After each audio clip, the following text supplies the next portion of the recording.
Hi, if you've got this symbol coming up on your Nintendo Switch, don't panic. It just means that the battery is so drained, it hasn't even got enough power to turn on, even when it's plugged in.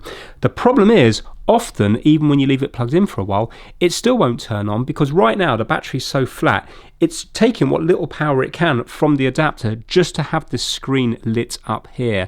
So sometimes when you go to turn it on, it will go to Nintendo, and then what will happen is it will go straight back to that symbol again. And you might think it's broken. It's not. It's just completely flat. So what you have to do is leave it plugged in like this, because every time you unplug it in again, it tries to start itself up, and that's using energy.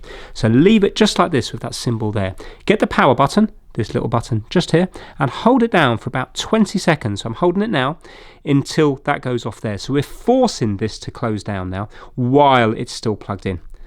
You see I'm holding it. It's still there. Keep holding it. Keep on holding it. There we go. Now you can let go.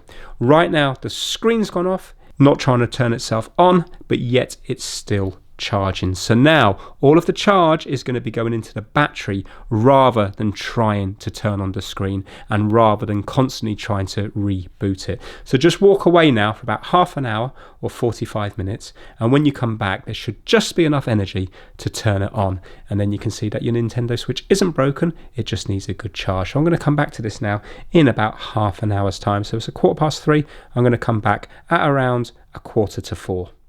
So half an hour has now gone, and you can see there's still nothing on the screen here, yet we're still plugged in. Let's see now if it's going to come alive. So I've just tapped the on and off button. There we go. You can see it didn't do that before because it kept coming up with the little charging symbol. And you can see the battery is very low, 23%. So if that's happening with yours, hopefully just do what you've seen in this video. Remember, do not unplug it and plug it in again, because otherwise it will start boot looping all over again. Just do what you've seen in the video, and hopefully your Nintendo Switch will come back alive. Thanks for watching.